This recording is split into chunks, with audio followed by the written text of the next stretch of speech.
You are listening to the Slip Punches Show with your host, Damon Gonzalez from Latin Box Sports, your boxing champions.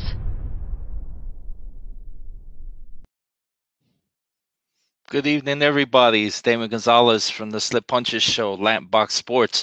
Welcome back to the Slip Punches Show. We appreciate everybody joining us this evening. We're very delighted. We have a special guest coming on with us this evening. Featherweight fighter fighting out of Spring, Texas, weighs of Brooklyn, New York.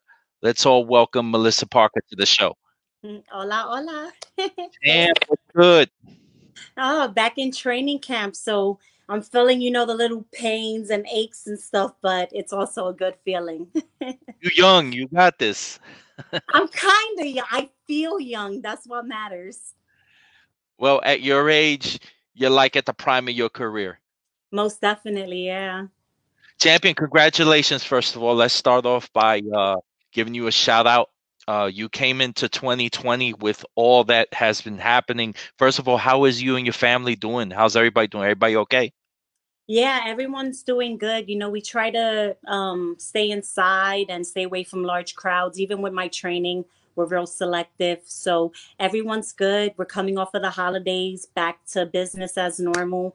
And they're back in school, the kids, and I'm back in training camp. So things are moving along well. So, first of all, I want to congratulate you. You're managed by Havoc Boxing, Mr. the one and only Andre Rozier.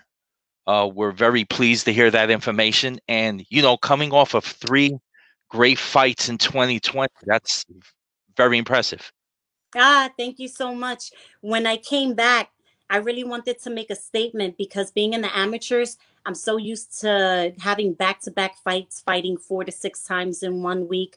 So adjusting to the pros, I felt good after each training camp. So I was like, hey, let's go for the next one. I really want to go through the fast track to get ranked. So I become mandatories, and then these world champions will fight me. Well, I'll tell you what. I shot one of your fights. I believe it was your second pro fight. I shot your fight ringside as a photographer, and watching you fight live from ringside, you're very impressive to watch. Thank you. Hold on 1 second, okay? Sure, absolutely.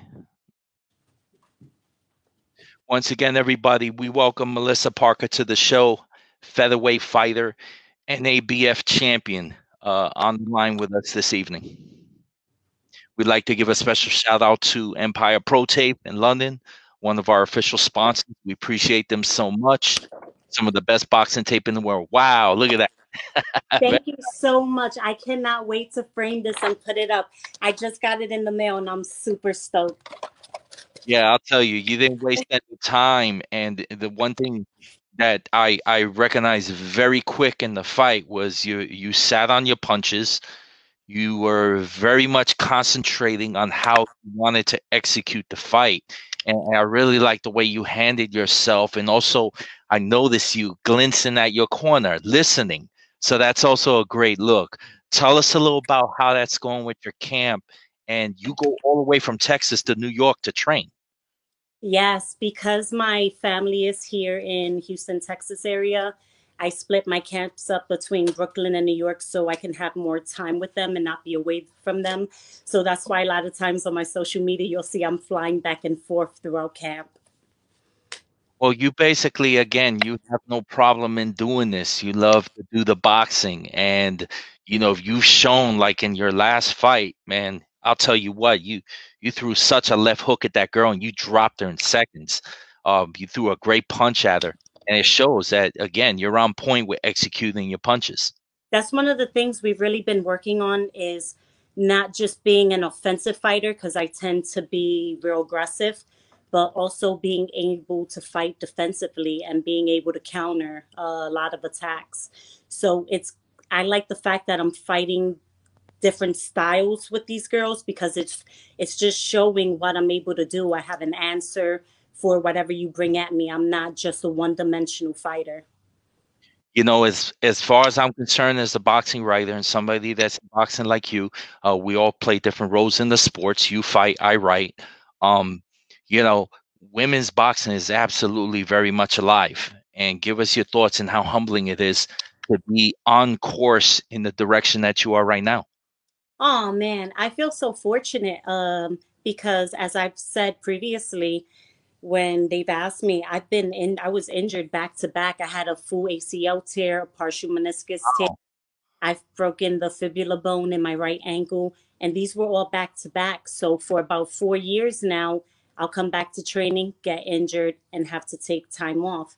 So to come back and be able to be with Andre Rozier, who is my head boxing coach and manager, I've been put in a position where a lot of opportunities are opening up fast for me because I'm with him and what he's able to do in boxing, but also because of my amateur background.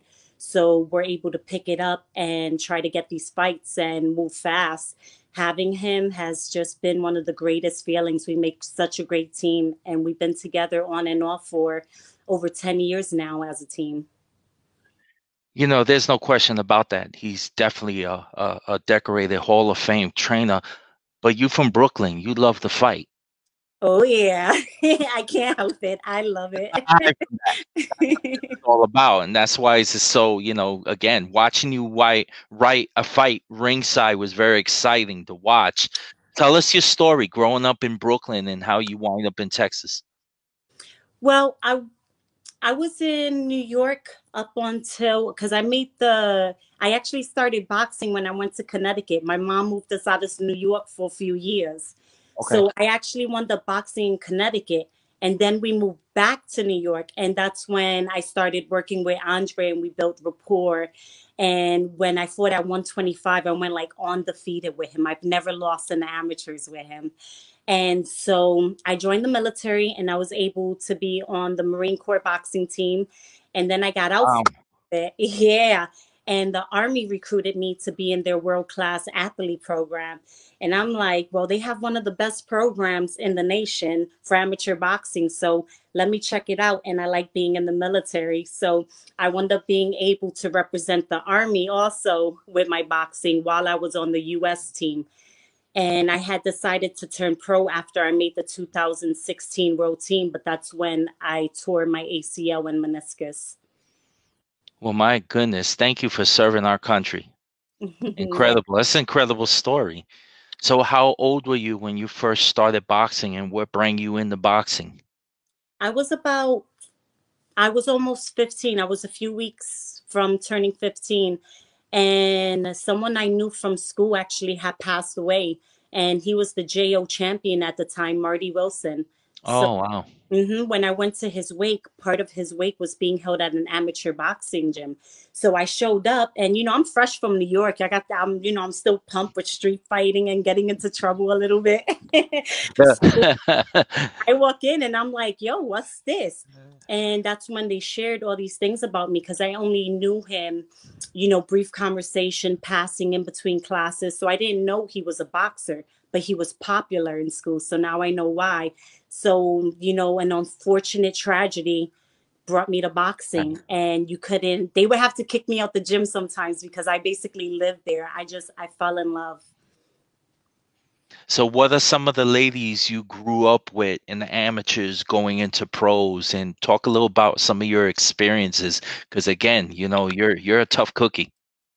Yeah, I've gotten to see a lot of these females who are amateurs who are now pros, like Michaela Mayer, Maureen Shea.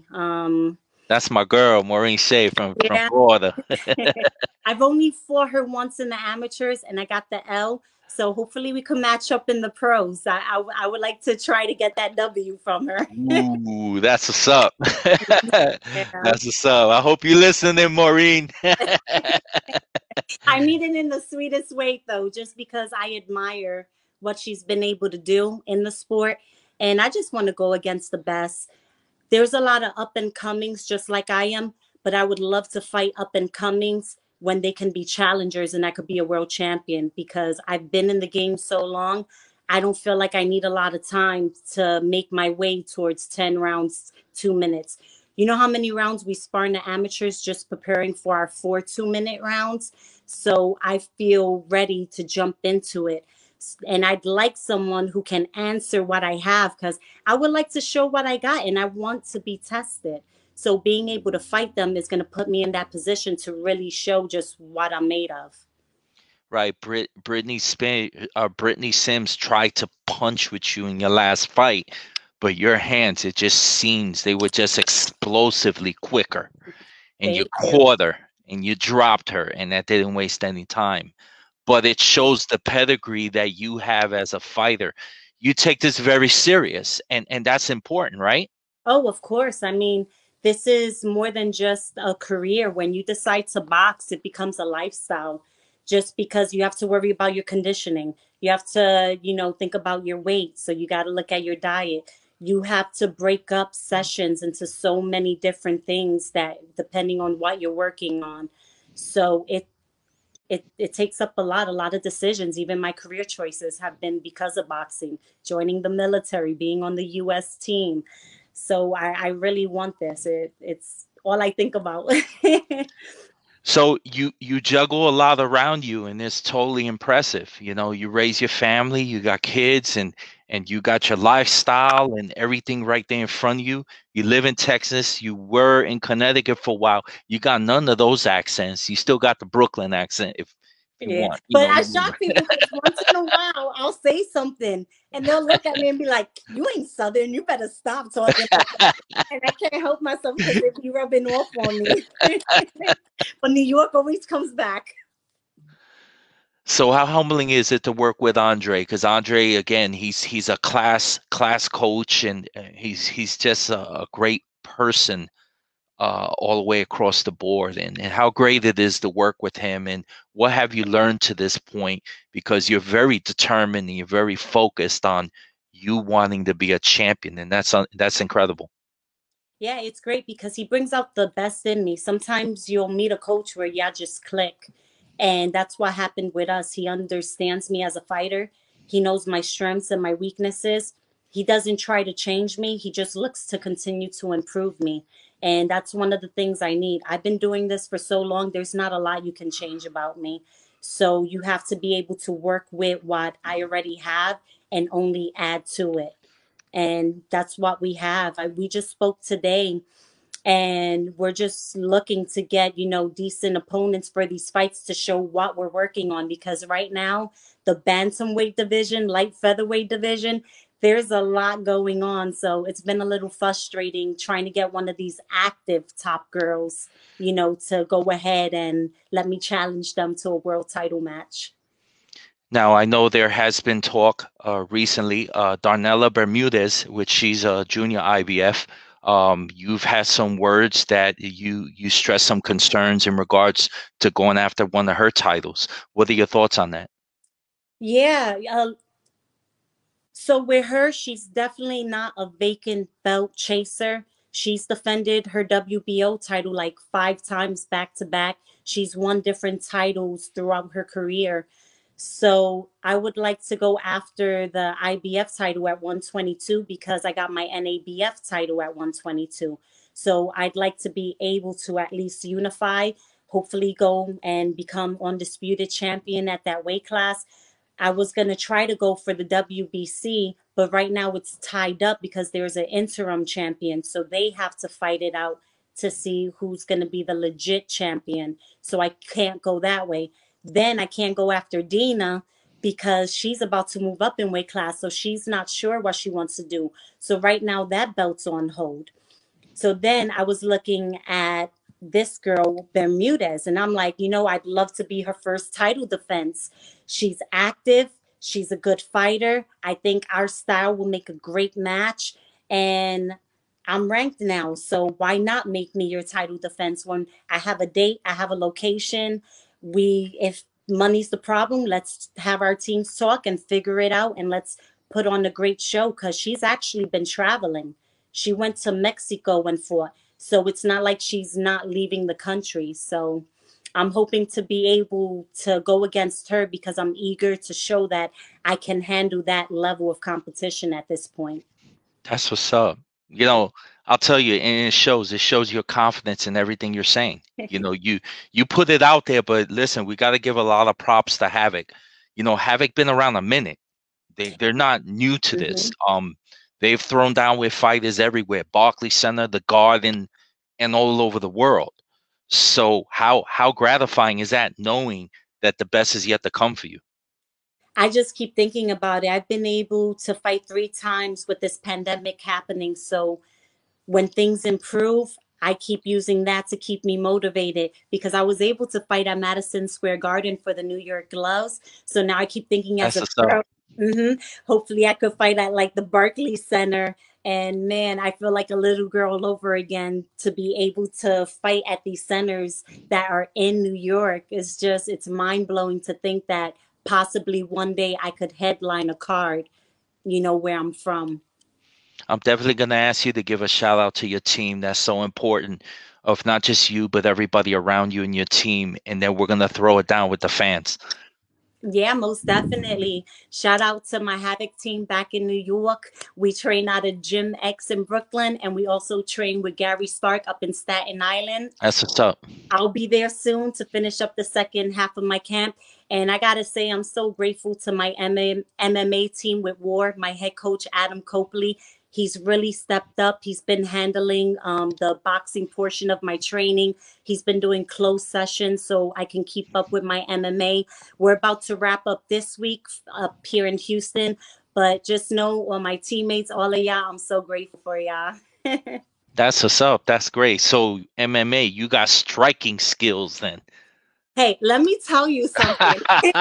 Break it down. Come on. Head, elbows, knees, and feet. I'm That's what's up. ready. I love it. I didn't think I could be so comfortable doing something like that where you can kick and you can throw. But I think because of my military background and we had to do combative training, I felt comfortable because I didn't realize how close it is to MMA training. So it's been a pretty good transition in me understanding the concept of it, but it's also exciting because there's so much to learn still in that sport because I am fairly new.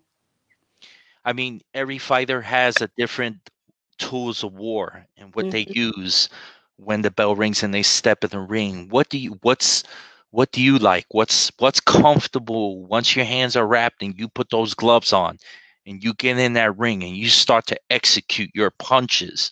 What is the equipment that's been comfortable for you and you're like, yes, this is what I'm happy with. As far as like my gloves Yeah, or yeah, your gloves. my last fight, I got to wear the Reyes gloves. Oh, you ever Ooh. had a steak that's cooked perfectly and it's just in your mouth? That's how I felt when I put those on. I was just like, ooh, I feel like That's what's up. You don't even know, boy. perfect. So I went out there and I'm feeling all good. And when I punch, I could feel the Uh-huh. support, but I could feel like when I hit them, I never felt nothing like that before. So I like the Reyes gloves, and I think I'll most likely stick with those if I can. I'll tell you, champion, God rest his soul, Mr. Reyes.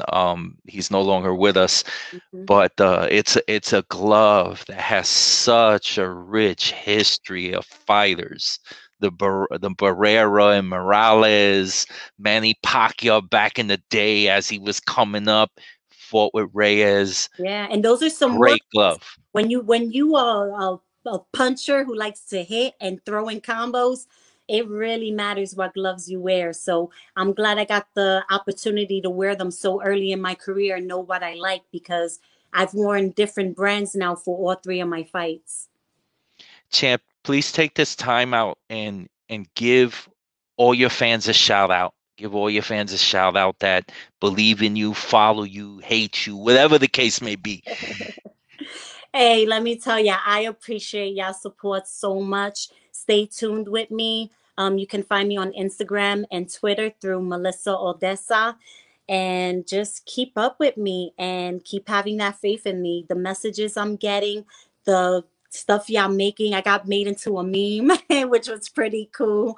So this is exciting because without the support of fans, your career doesn't go anywhere. So it's really up to the fan base, how far you can make it. Because if you're not purchasing tickets, if you're not watching the fights, it's just going to be yesterday's news. So I really do appreciate ya. Definitely, Chan. We appreciate you tuning in, and we really hope to have you come back and join us again.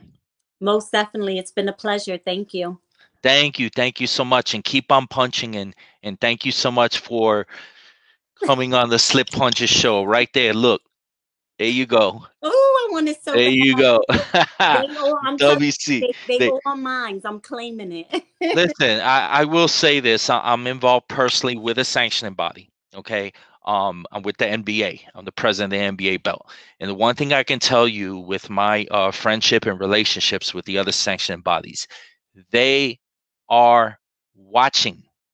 They see you. And I'm that's one sure. thing I can tell you. And hopefully They see you. promotions will start watching. So you keep on punching, keep on doing what you're doing. And again, champ, 2021's a great year. Yes, most definitely. Thank you. Great. Thank you for joining us on the Slip Punches show, and we'll talk to you again soon. See you. Thank you, champ. Appreciate you. Appreciate you. Bye-bye. Thank you, everybody, for tuning in to Slip Punches show with Damon Gonzalez, Melissa Oddessa Parker. Great fighter. The best is yet to come for her in women's boxing. It's awesome stuff. We appreciate you tuning in. Thank you for joining us, and we'll be back shortly. Take care.